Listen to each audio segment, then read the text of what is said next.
First things first, John, how are you? Yeah, I'm good. How are you? I'm very good, thank you. Cool. Before we jump into the latest EP, I'd like to go back to the beginning a little bit. And you just mentioned that you are from the same town as Patrick Watson, Yeah, musician. I grew up in a small town outside Montreal called Hudson, Okay. and it was like a breeding ground for artists, I guess, in a weird way. Who's from there? Pat Watson's from there. His guitar player Simon Angel, who plays with Thus Owls, is from there. Okay. And another guy, I think Matt Hulubowski, who's another artist on the Montreal Canadian scene. Yeah, that was where we all grew up. How did you kind of get involved in that scene or that music scene, as it were?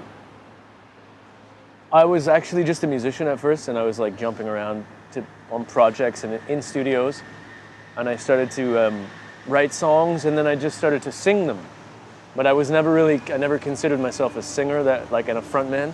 Why not? I just didn't do it. Like, it wasn't something that I had done before, so I had to like kind of just trying to step it up. I played trumpet on the street for a couple of years, and then jumped into studios, and then became some sort of frontman and singer in bars, and just started like trying it out and trying out like my own songs and writing them and performing them, and then just kind of took a couple $1,000 and went into a studio and brought a bunch of friends to play the record, and then we recorded This Is How I Let You Down. Okay. Yeah. Just a little step back. What made you want to, or what kind of urged you to write songs? I think it's, I don't really know. It's almost an obsession. Like, you write and you become obsessed with it, and like writers do it and they can't stop. And it's like, whenever I'm alone, I'll like start writing, and then I'll get an idea, and then 80 hours will go by, and then I'll be like, oh, I forgot to eat today. And it was like I was just being creative all day. Do you remember the first song that kind of came out of that period? One of the first songs was Old Piano, which was just me jamming on a piano, and I came up with this riff and this chorus about the old piano and all that stuff. And then that was the one that I was literally going to sell to somebody else. And then that's when I said, okay, I'm going to try to be the front man and sing this, because it worked a bit that it was my own song. Well, that's an interesting thought, because you say you didn't consider yourself as a frontman, but then you made that decision to kind of, well, I'm going to put myself out there. I want to sing this. This is my song. So what was that thought process like to kind of go, no, I want to sing my own songs? I think it was just, I was at a point in my life where I was like, am I going to work in factories? And like, what am I going to do as a musician? Like, get paid $100 a show and just keep on trying to get a gig? Like, I was like, and I worked in studios, so I was like slowly becoming a producer and learning how preamps and microphone work. And I just said, if I have a song and I can just sing it, and I can hire like a good engineer to help me out, we can produce this and I can sing it. And it was just a way of me getting into my own kind of creative style and experimenting with that and just doing it and trying to make a career out of it too.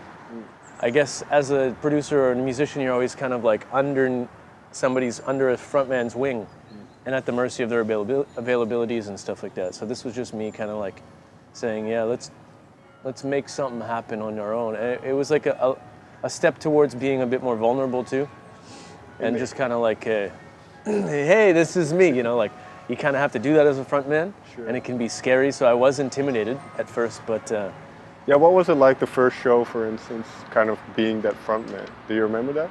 I can't remember that. Like the first show, no, I can't. Like it was in bars. I was trying out stuff, mixing in covers. I didn't think I was good at first, and I had to learn how to do it. One thing I did is that before I even made money off music, I played in daycares for like kids, which in some weird way gave me a little bit of an experience to develop my vocals, and also just like managing kids that are that young is in a sense like being an MC and mastering the ceremony, and just kind of like trying to, an audience kind of wants you to take care of them. You can't let yourself be intimidated by an audience. You kind of have to reassure them and be like, look, it's okay. We're gonna do this. I'm gonna take you up. I'm gonna bring you down. I'm gonna, take them through these dynamics of your songs, Right. and you have to have a confidence about it. So yeah, it took me a little while to develop that, but yeah, here I am. That's an interesting thought because as you were saying that, I thought, well, taking care of little kids is almost like taking care of adult drunks. Well, that was what I was gonna say. Like in bars and stuff, people that are drunk, you gotta use your energy to get people's attention in the right way. Right. And yeah. So it's a good learning experience. Yeah, it's weird how they kind of like have parallel Sure. universes, daycares and drunks. And then you mentioned the vulnerability. So in terms of the songwriting, did that open up as well, or were you already quite introspective in those terms? Well, when I started to sing, I didn't like the songs that I wrote. I recorded 10 songs with a dude in Montreal and threw them out. Okay. I remember he kind of was the producer and he gave me a style that I couldn't really identify with, and I couldn't really step on stage and sing those lyrics. And I tried, and that was when I was like, okay, that's not gonna happen. And then I went back and I wrote This Is How I Let You Down and that batch of songs, it was just kind of like I dove a bit deeper into an introverted kind of self-reflective point of view and wrote really honestly, that was it. And so I'm gonna fast forward a little bit because for this latest EP, I think you went to Vancouver, spent some time and wrote a lot there. Did you seclude yourself in a way to write? Well, no, I did most of the writing in Montreal. Oh, okay. And then when I had songs together, I kind of took them to Vancouver and to record. Oh, okay. So you recorded, but you wrote in Montreal. Most of it was written in my home studio in Montreal over the winter. Okay. And this one was really written in after touring for 2-3 years. We were coming off the tour and I was a bit depressed, and it was winter and it was kind of cold and full of snow and ice and stuff like that. And I just kind of went into a mundane routine, redefining my daily routines and finding time to make art every day. Right. Which kind of evoked a different type of emotion, which I think was more personal and more similar to the first album. Because I can imagine, are you very dependent on mood for songwriting in a way? You have to feel, it sounds a bit fake, but you have to feel something to be able to write.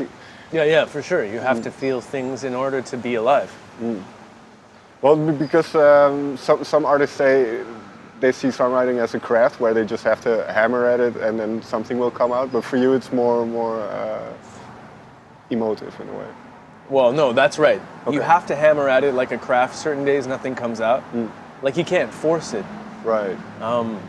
But the more time you spend in a creative environment where you have tools to express yourself, I don't know, even if it's just a guitar and a phone or a couple of mics and whatever, the more time you're in that place to catch the feeling when it arrives, it almost it arrives suddenly when you don't expect it, and you don't usually, sometimes you're not in a place where you can capture it. I've had lines on the tour here and I'm in the van or I'm doing different things and I didn't really focus on it. Although I was oh, this is a good idea, and then I'd be doing laundry, trying to figure out how to change money or something, and I'm oh, this is not the time. Yeah, fair enough.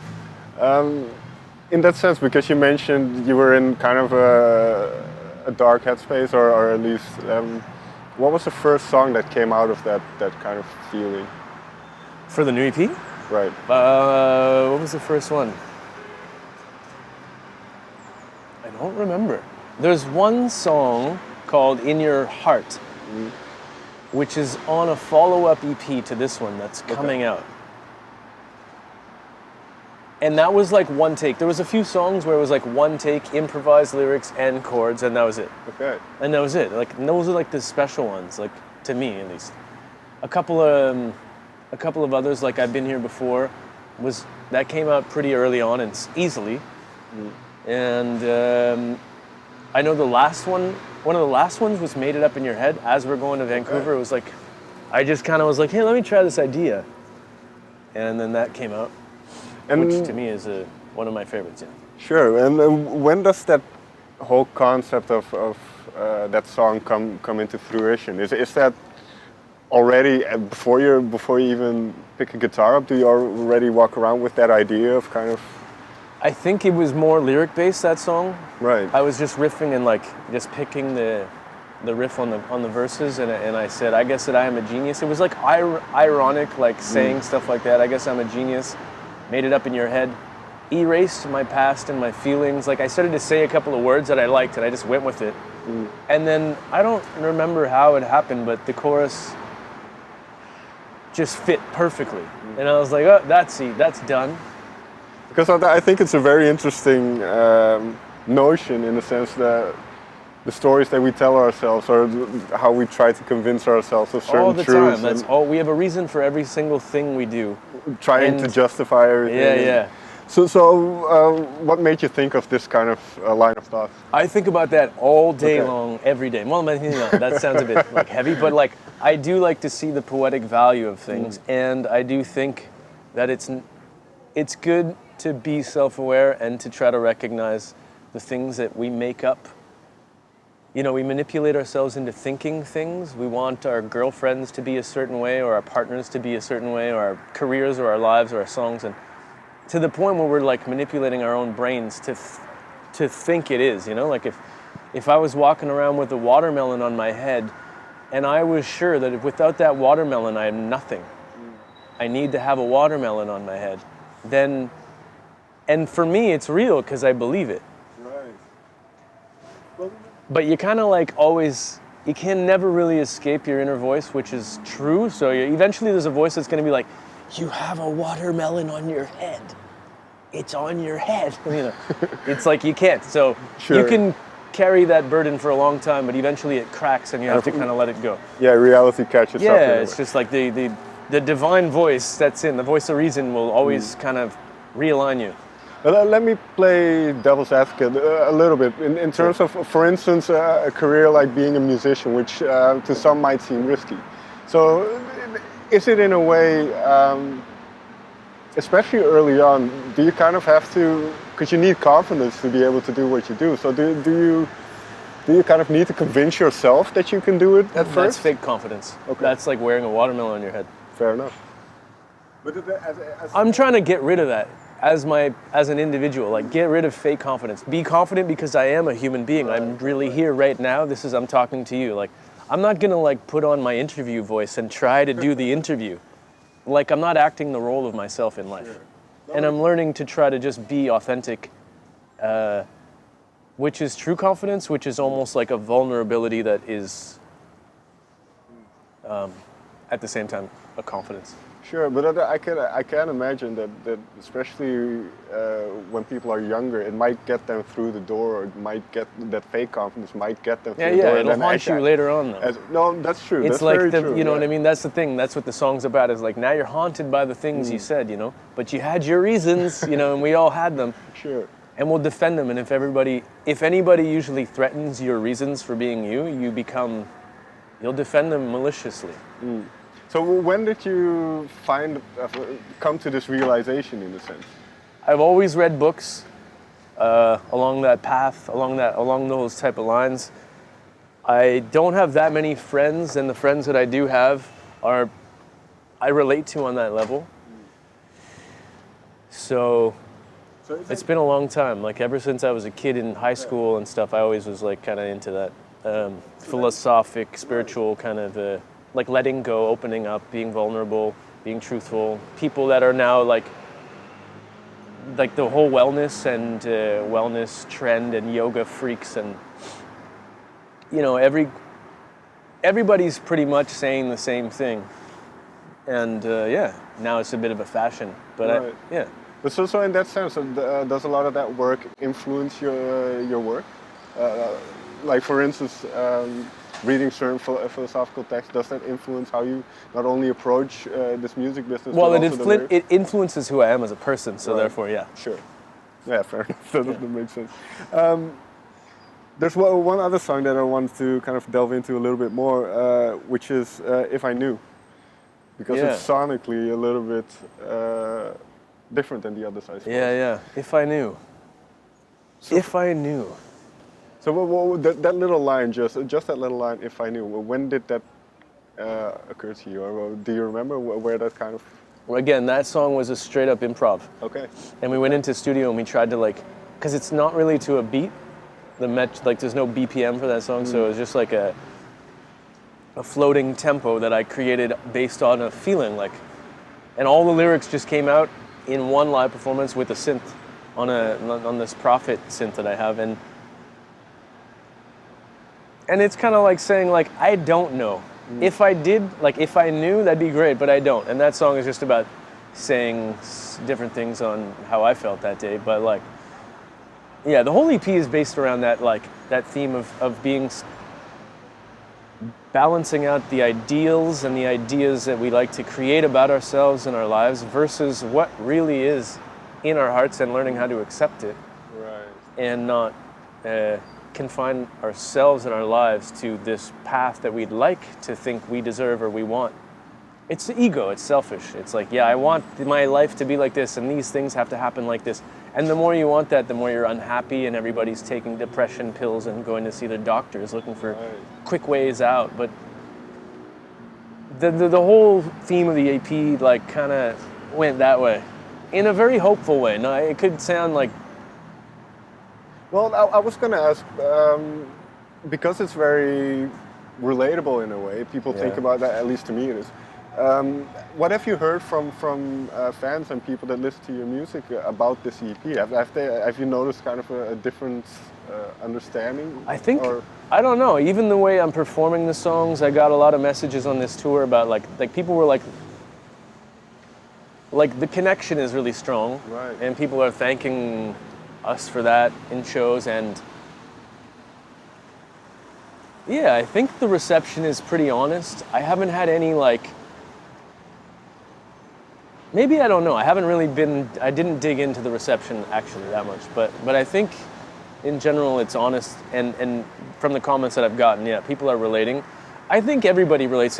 It's I try to write songs the same way when you read a book, and you almost feel like the person stole your idea.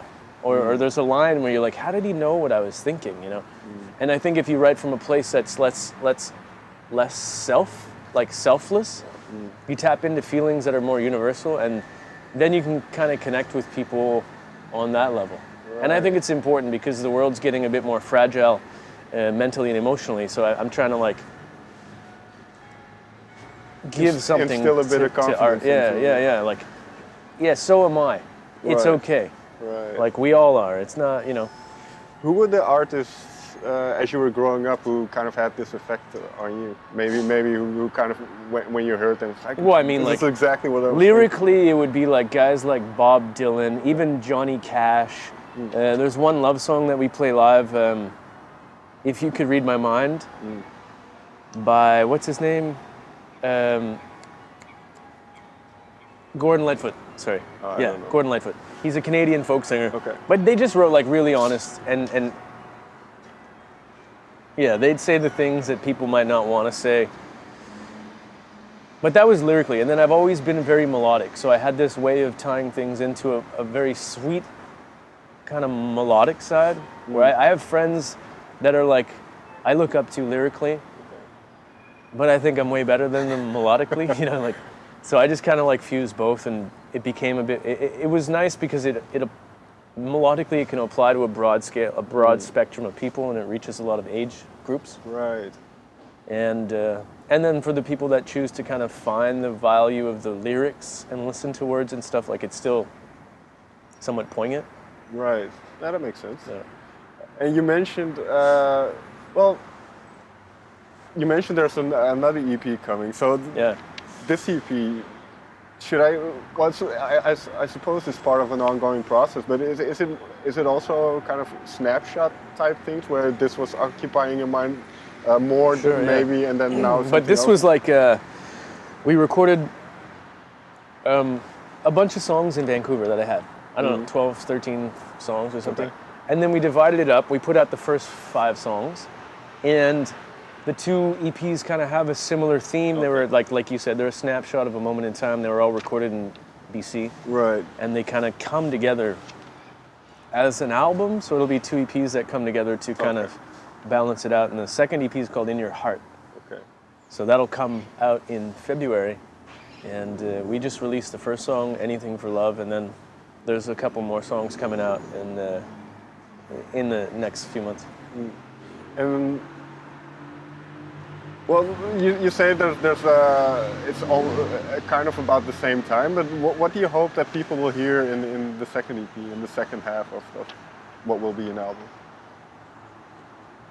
I don't know. Like, I just mean, like, the themes are always, like, I'm always flirting and talking about, like, things that are relating on the concept of what's in your head versus what's in your heart. So it's like In Your Head, the second EP is called In Your Heart. And they kind of like goes through the different themes of that and the dualities and balancing all that out and trying to make sense of it. Or not making sense of anything and letting it be. Fair enough. Yeah. Final question then. Because this is what I hear a lot from musicians, that there's also like a balancing act between the musician life and then the home life. Yeah. So how have you felt, or how do you balance? How do I balance?